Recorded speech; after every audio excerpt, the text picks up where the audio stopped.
sticking your neck out. You got to get out there and do what you can, because I'm going to give you the right words to say to try to help people be enlightened, to come out of confusion, to come out of Babylon and say, I get it now. Now I'm going to work for what it's going to be like. I'm going to work toward, that means to an end thing, where I'm just going to use money temporarily, knowing that when God is running this world, this earth, it's not going to exist. We're not going to need it. We will serve each other out of conscience.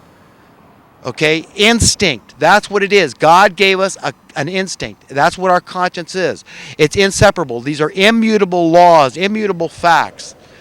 And one day it's going to be the rule of the day, that everything gets done by conscience. Okay, that's it. You have honor, you have integrity. These things are of great value. The things that we should value, I talked about this, this allegory or metaphor of a line, the line to happiness. But you want to be in the right line. Let's say there's actually two lines, and one line is the line to happiness as the world defines happiness, telling you that money will bring you happiness. They're still reporting, I've seen it, within the last couple years. Well, indeed, it's true. Money does bring you happiness, the mainstream reports. When for so many years they said, no, money doesn't buy happiness, all you need is love and all this kind of stuff. But now they've changed course. They say, no, indeed, it's actually the money. So chuck love, chuck all the other values you've heard about that will bring you happiness, and focus on making money, because that's the source. You want happiness. So let's say there's two lines, okay? And one is the line of inhumanity, one is the line of humanity. Okay, and the values of each are incorporated into that, the belief system of those people in that line. So don't you want to make sure you're in the right line for your eternal destiny? To make sure that you go to the place that you want to go, that is really going to bring you and your children, your spouse, your family, your friends, your beloved ones, happiness, okay? You want to make sure you're in the right line, okay? You don't want to be deceived. Remember, the line to inhumanity goes with the hypocrites. It goes to where, that place down below that's going to be like hell, where the weeping and the gnashing of the teeth, Dante's ninth circle of hell, all that sort of stuff is going to be down there.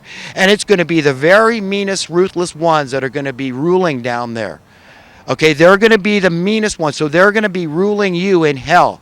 So if you're just borderline lukewarm, remember what is written in your Bible.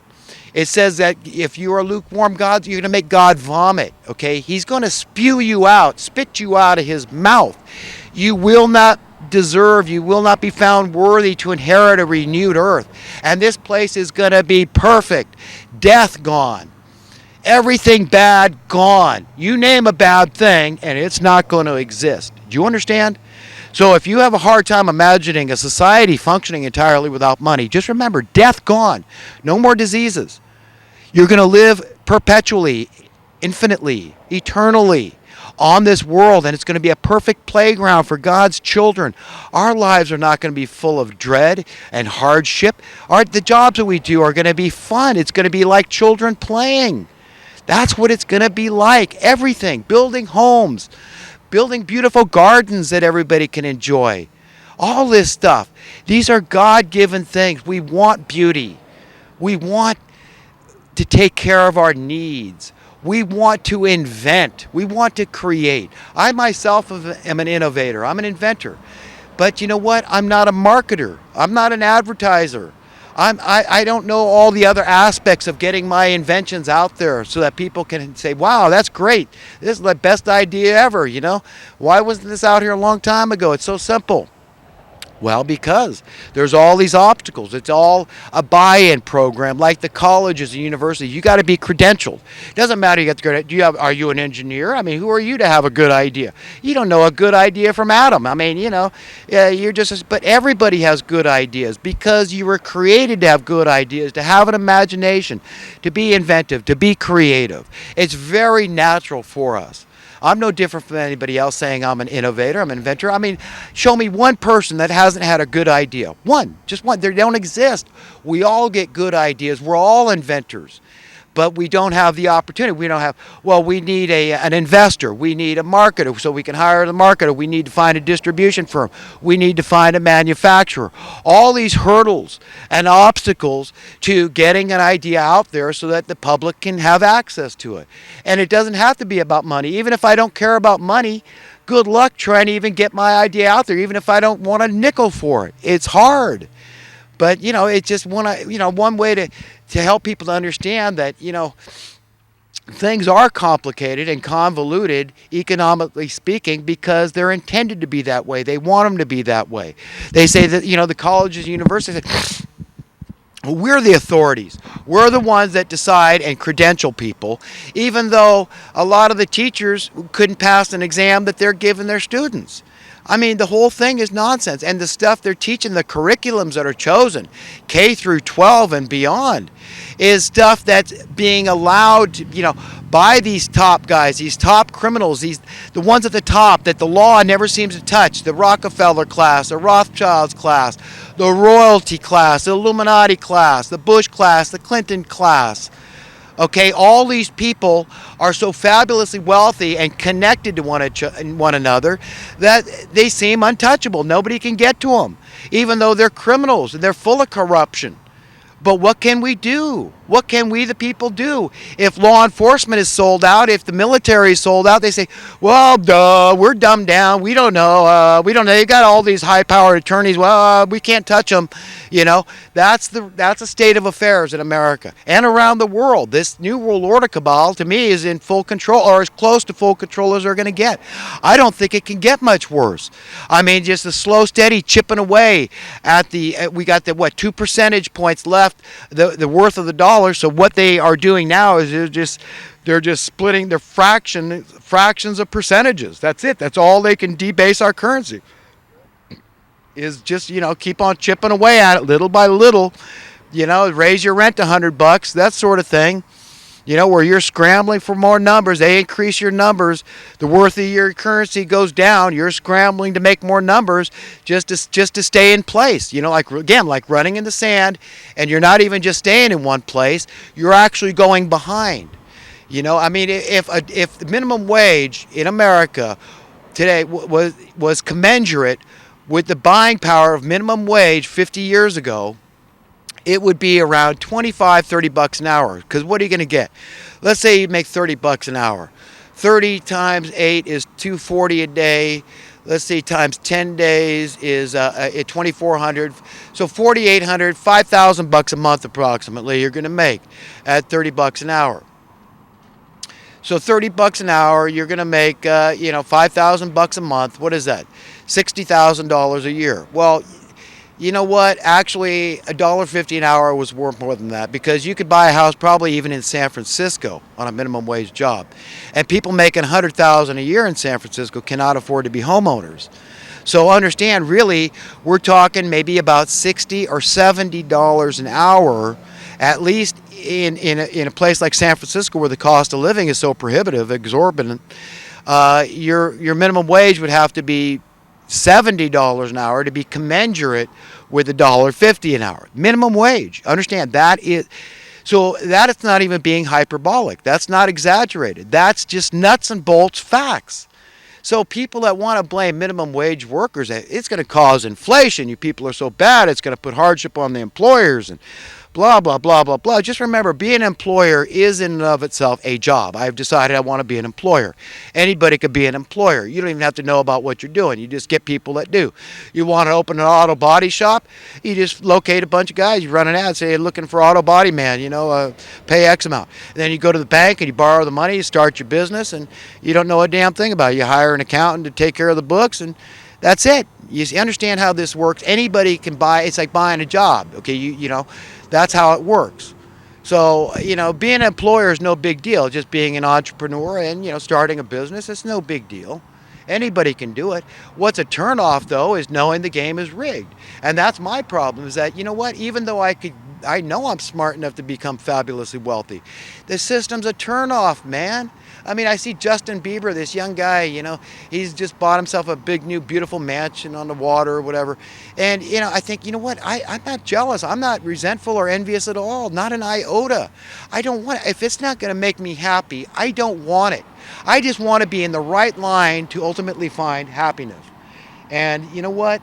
This system is not doing it. It's just woefully imbalanced and unfair. The wealth disparity keeps growing. I don't hear enough people out there talking about how they propose to turn it around. At least the people that claim to be socialist and prescribe to the Robin Hood theory, at least they have an idea. So I feel sorry for these people, though, but they're becoming angry and fitful and violent and just mean and hateful. And I see it, but I understand, this is not happening in a vacuum. They're not turning into rabid communists and socialists, okay, by accident, happenstance, in a vacuum. No, there's a reason they hate crony capitalism, and they're right to hate crony capitalism, because these are fascist economic policies that are allowing this. You've got the government colluding with private interest to fix prices, folks. And that is wrong, wrong, wrong. It's immoral. It's unethical. It's wrong, wrong, wrong. It's not justice. It's evil. It's evil, evil, evil. The problems just keep growing. And everybody's out there scrambling. Well, as long as my numbers are... I'm running in place. I know I'm running in place. I'm not, the sand's not getting deeper for me at least. And, I'm actually gaining a little traction here. I'm able to save a few bucks. I'm making more money. Remember, you're making your money. You're making your fortune in a crony capitalist system. Who wants it? I don't want to even make my fortune in a crony capitalist system. I don't care. My fortune is given from on high. I was born unthinkably wealthy. That's my reality, because that is the reality I choose to embrace. That's the one my father gave me the option to embrace. He gives that option to you to embrace, to be empowered and say, I'm just as valuable. I am equal to everybody. It's even in your Constitution if you're an American. It's good. It's okay to be an idealist. Jesus said, be ye perfect as your Father in heaven is perfect. It's good and right to be idealist. Don't listen to people that tell you it's wrong, that you're just a stupid pipe dreamer with a wild imagination. Don't listen to those people. Listen to guys like me that tell you, no, it's good and right.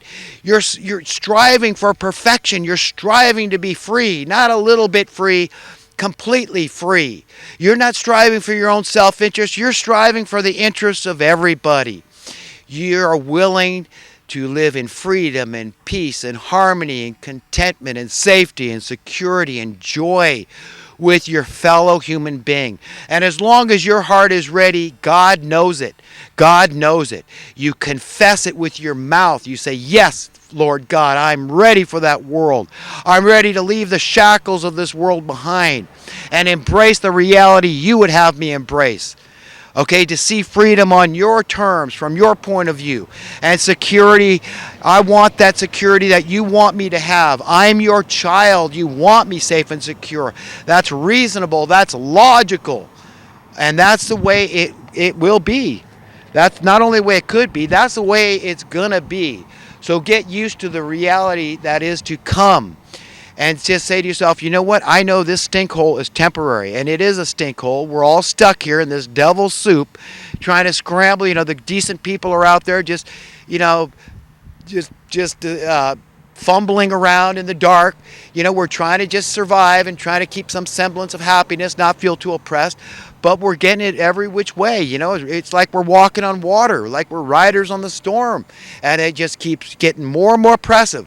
As your cost of living goes up and there's no alternatives for making more money. There's no jobs out there. There's nothing out there for you. More and more jobs are sewn up. So we've got this huge willing workforce, and people are going to blame the welfare recipients out there, even if they're cheaters. Who cares? Get them on. The best thing you can do for your community, for your society, is just drop out, man. This guy needs your job more than you. He's got a wife and kids to support. Let him have the job.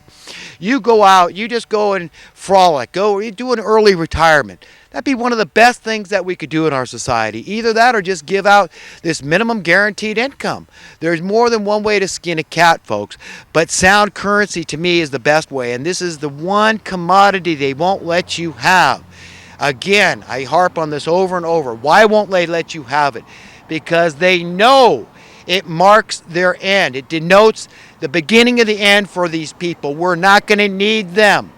We're not going to need any presidents. We're not going to need governors. We're not going to need Senate and Congress, world leaders. We're not going to need the United Nations. We're not going to need city council. We're not going to need mayors. We're not going to need police. We're not going to need military. We're not going to need money lenders. We're not going to need real estate agents. We're not going to need people working in the jail system, the criminal justice system, the whole court system. We're not going to need a Supreme Court.